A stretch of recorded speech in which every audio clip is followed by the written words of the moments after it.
So today we're doing the first part of 3.1 where we're talking about properties of quadratics, and we are going to be graphing equations today.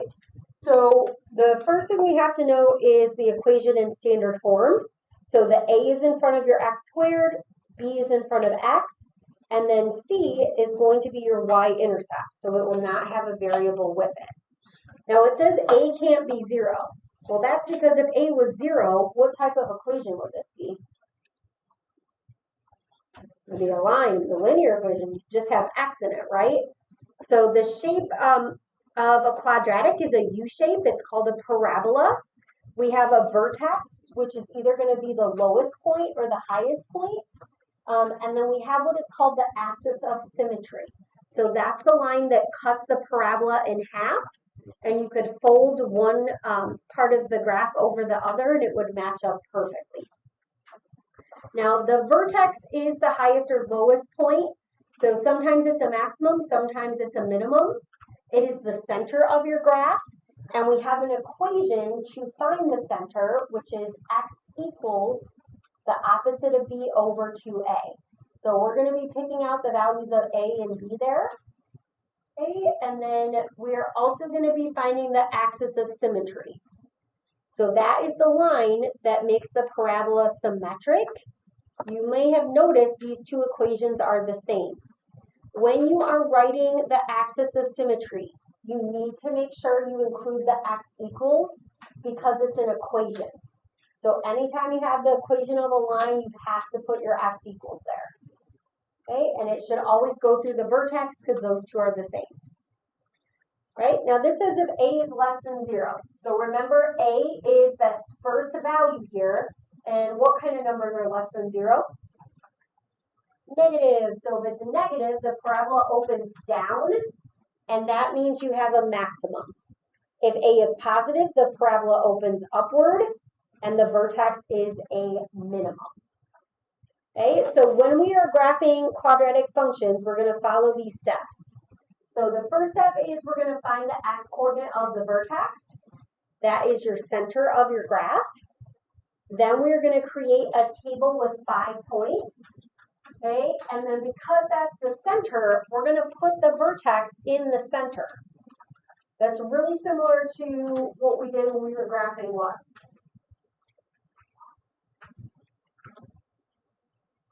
So what? We didn't do it on the last test, we did it on the test before. What other ones did we put the vertex in the center? Absolute values, yep. Okay, and then we're just going to go 2 to the left and 2 to the right. Then we're going to plot the points from that table, and they're going to create a parabola. Okay, after we do that, we're going to state the domain and the range. Now the domain is going to be all real numbers.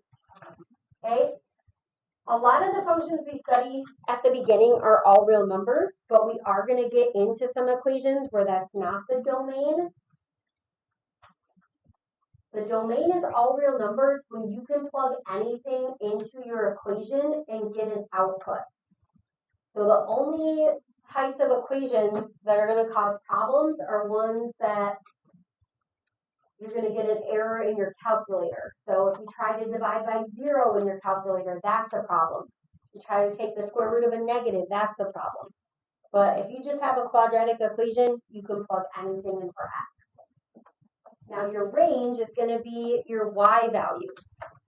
So when you're looking at your parabola, if you have a minimum, actually, let's make this a different way. I'm going to I want you to write it in set builder because that's what we're going to practice. Okay. Set builder, we meet again. Okay, so the domain is all real numbers.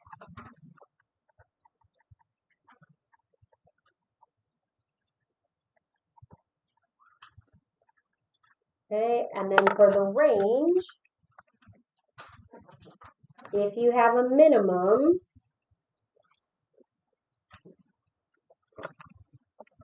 okay, because it's the range, we're dealing with the y. So we would say y such that, now in relation to the minimum, all the points are above it. So we're going to say all of the y's are greater than or equal to the minimum y coordinate.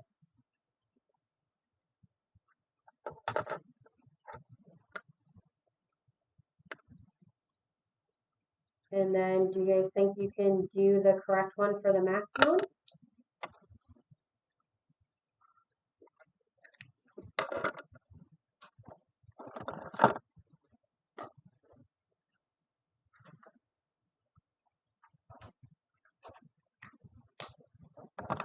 Okay, so see if you can do it in Set Builder.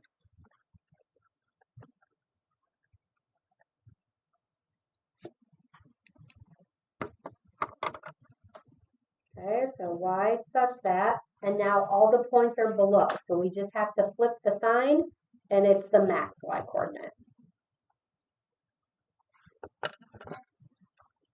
Okay, so the domain should really be a give me on this one, right? It's always going to be all the numbers. The range, just depending on which situation you have, you'll either have a greater than equal to or a less than equal to.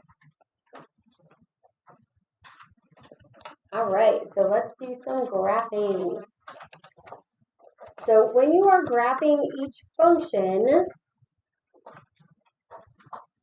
on your graph, I want you to include the axis of symmetry. Why do I want you to include that? Because it's probably something that they're going to ask you to do on your quiz. So I want you to practice that. So include your axis of symmetry. Okay, and then we're going to state our domain and range.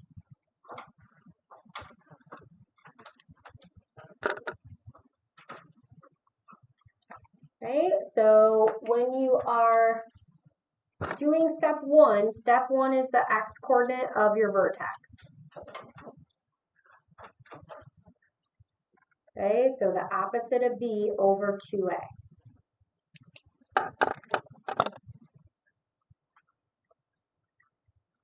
So from the equation, you know your a is 3, your b is -6, your c is 1. Notice the way I'm saying that. I'm not saying negative b, I'm saying the opposite of b. And that's so that when I get to this step, if it's -6, I'm just going to plug in the opposite, which is what? 6. So I don't even have to worry about doing like a -6, right? I just know, oh yeah, the opposite is 6. Over 2 times 3, oh, which is also 6. 6 divided by 6 is 1. Okay, so now we can go to our table. The reason why we find this first is so that when we go to our table, we can put the vertex in the middle. So I usually put a V for vertex, okay? So we have the 2, 3. So we're just going to go 2 above 1 and then 2 below 1. Notice you have the 0 in your table. Remember what C is? Yep, C is the y-intercept. So why don't we just plug that in right away? Then we don't even have to worry about calculating anything. Okay, to find your output, you just have to plug this into your equation. So 3 times 1 squared minus 6 times 1 plus 1. Okay, that is something that you can do using mental math. You don't have to write it out on your homework, but it is something I want you to write out on your notes so you know where those values are coming from. Okay, and you do have to follow your order of operations. So before I multiply, I have to do my exponent. So 1 squared is 1, 1 times 3 is 3, 3 minus 6 is -3, -3 plus 1 is -2.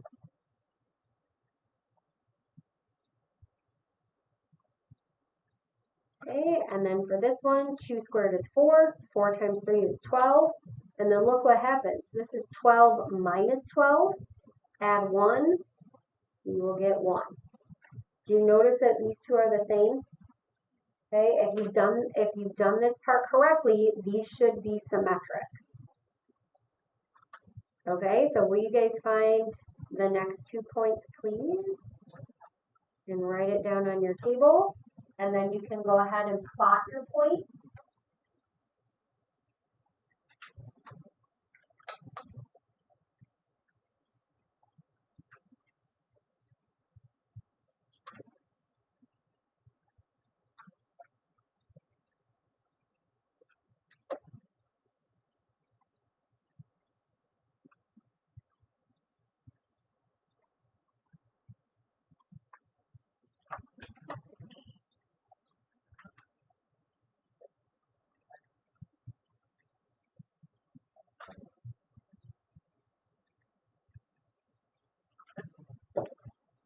All right, so when you plugged in 3, what'd you get? 10, great.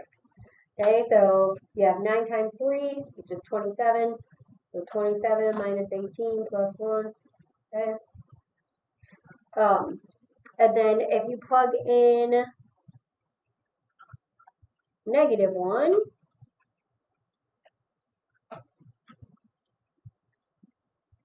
okay, you'll end up with 3 plus 6 plus 1, which again is 10. All right, and then we know those are supposed to be symmetric. So now we're going to plot them. And then once you plot them, I'm going to let you know that it is a little easier sometimes to do half of the parabola at a time. So we have 0, 1, we have -1, 10, which would be here. And then we have 1, -2. We have 2, 1. We're up here at the top again. Okay, so when you connect it, you know it's going to be a curve. It's just this one is very narrow. So notice how I'm just going to do half of it at a time to get the best curve possible. You can also sometimes just do like this part, curve there.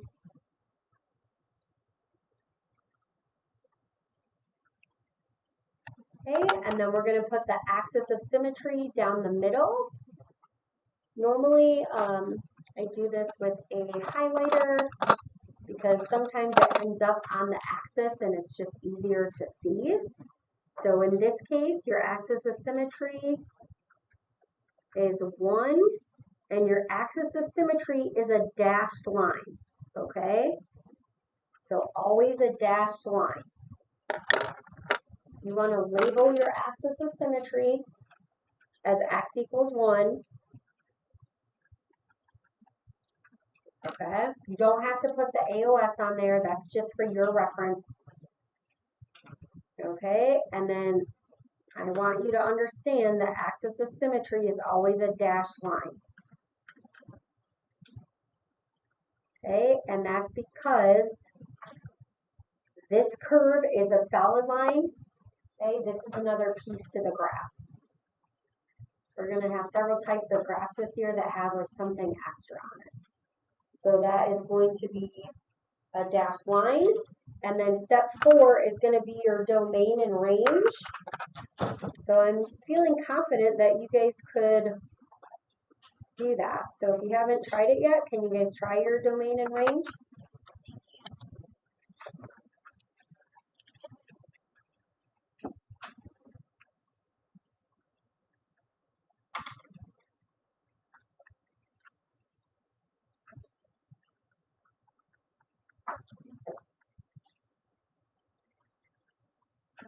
Okay, so we said our domain is always going to be all real numbers, and then the range is going to have to deal with the y-coordinate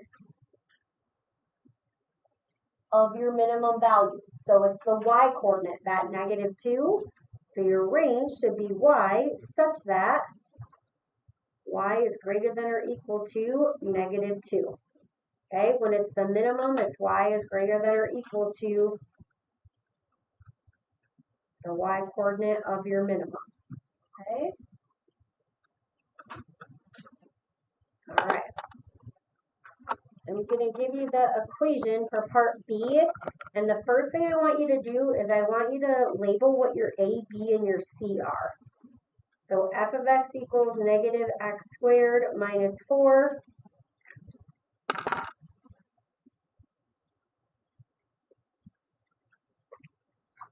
And so if you can just say what your A, B, and C are, that's going to help us with step 1.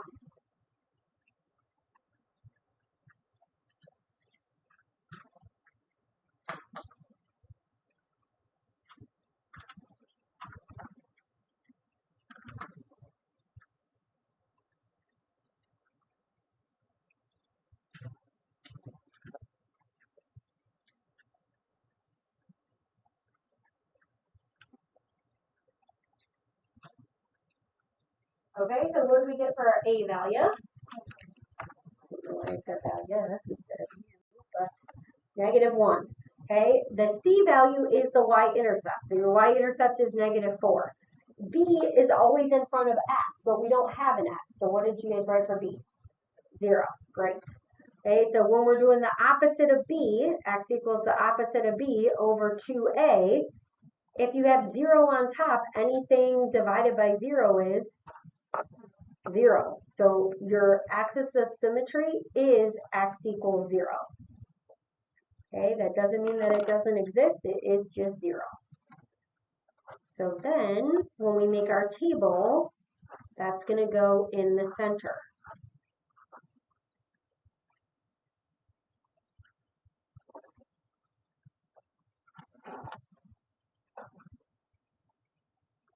Okay, so then when you have that in the center, you can just go 2 up, you can go 2 down. Okay, and then 0, well, we already know if your x is 0, your y is your y-intercept. So what's our y-intercept? Negative 4. Okay, so we can just plug that in. Okay, and we talked about how these are symmetric. So you can do negative 1 squared minus 4. That's simple mental math, right? So you do the square, negative 1 minus 4 is negative 5. And we have negative 2 squared minus 4. So this is negative 4 minus 4, so you have negative 8. Okay, and if we just want to verify to be sure, we know that when we square something, it is always positive. When you have a positive 1 times a negative, it becomes negative 1. Okay, so these are going to be symmetric as well. Okay. And again, I don't necessarily have to see this work on your homework, but you are going to have a table, okay? All right, so let's plot our points. And when we are plotting our points, sometimes it's helpful to put your axis of symmetry in first. So we're going to do that this time so I can show you some cool things with that. So your axis of symmetry means that the points are the same distance away from this line. So when you graph this, you have 0, 4. So 1, 2, 3, 4. And then you have 1, negative 5. And then if you're over 1 and down 1, this one, you're over 1 and down 1. That's your negative 1, negative 5. And then for 2, you're at negative 8. So this is 5, 6, 7, 8, 1, 2. So if I'm 2 units away, I'm 2 units away on the other side. Okay, and then we connect this with a curve. So if you need to do the curve first, do not connect it with a point. Okay, it is a parabola, it is a U shape. And then we put our arrows on the end to show that it keeps going.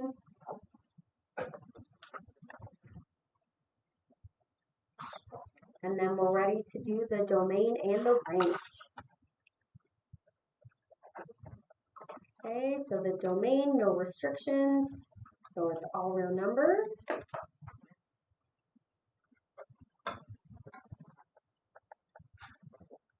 And then your range is going to be all the values of y such that y is now less than or equal to, we have 0, negative 4. So we just use the y coordinate. less than or equal to -4. Okay, any questions for me on graphing the parabolas? All right, the next question, example 2, there's part A on this side, we're going to do part B on the back.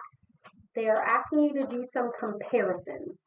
So compare the graph of f of x to a quadratic function g of x with a y-intercept of 3 and a vertex at -1, 2. Then it says, which function has the lesser minimum? Explain. Okay, so what we're trying to do here is we're trying to find which one has a lower minimum value. So when we're comparing, we're going to find the minimum of f of x, and we're going to find the minimum of g of x.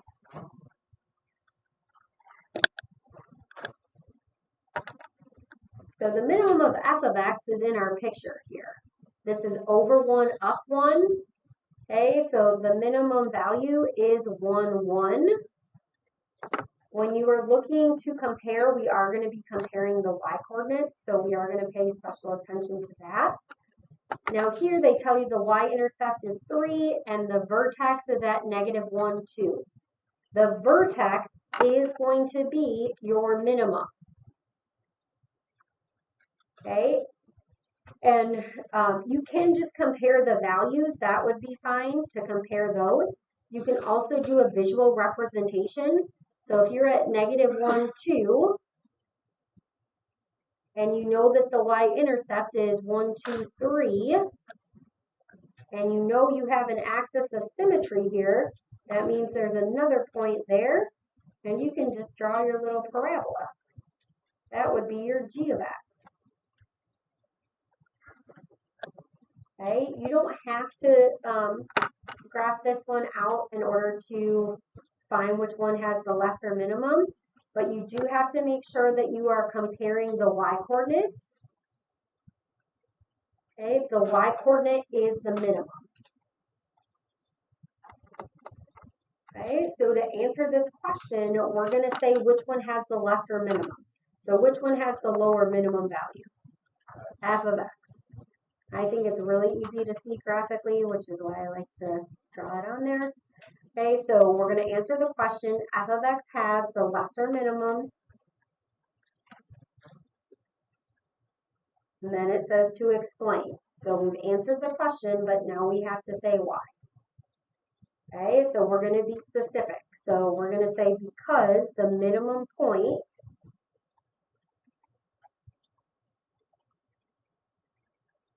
one is 1 unit below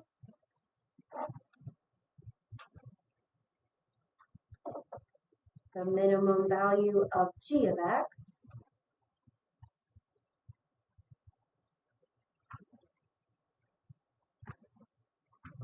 which is at -1, 2.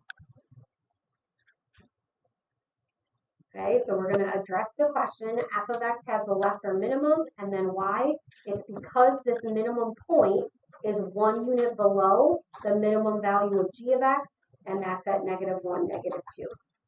Okay, so compare and then make sure that you state that comparison in your explanation.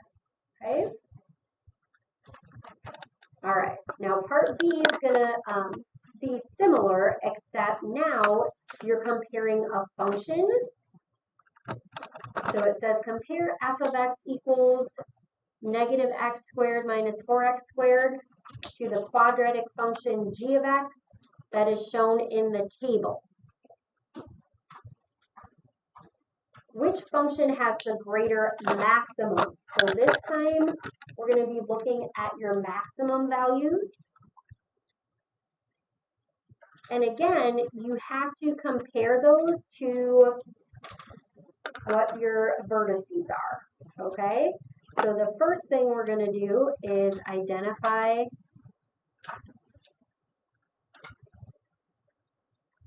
the vertex / maximum for the table.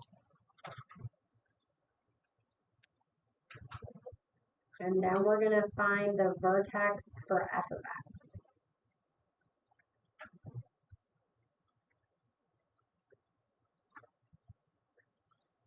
And then once we find those two things, you're going to compare and then explain. Anytime you're explaining, you want to do a complete sentence. Remember, one thing we worked on in advanced math is not only being able to solve a problem, but be able to explain it. Okay, and that's a skill I know we need developing, so I'm going to help you with that, help you with the language. Okay, can anybody tell me what the vertex is in the table and how they know it is? Yeah, why is it negative 1, 6? Okay, so your maximum value is going to be your highest value there. Great.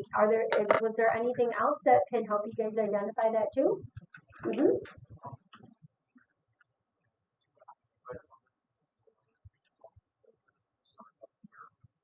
Good. So you can see here that these points are symmetric.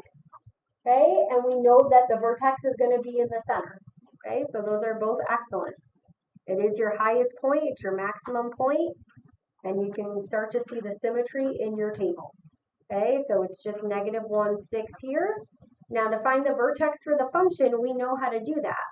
I'm going to use the opposite of b over 2a. Okay, so we know that a is negative 1, b is negative 4. If we look at our equation, so the opposite of b over 2a is going to result in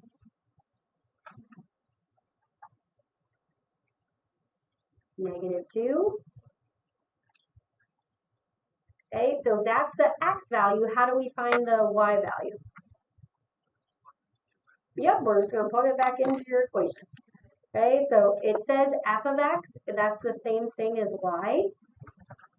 So it's negative 2 squared minus 4 times negative 2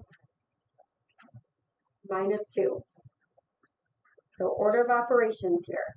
Negative 2 squared is 4. Keep that negative in front. Negative times a negative is a positive.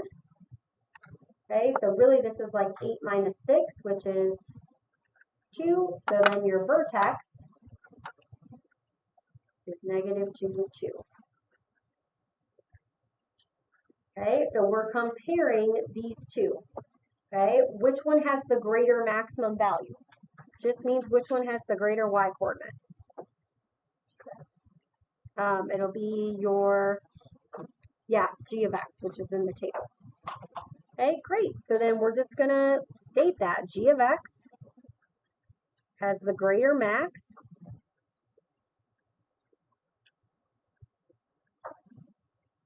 at negative 1, 6 because it's, and then can you guys tell me the difference in the units there?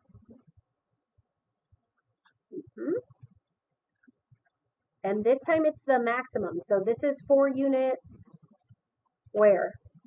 Above. Good. 4 units above the f of x maximum at negative 2, 2.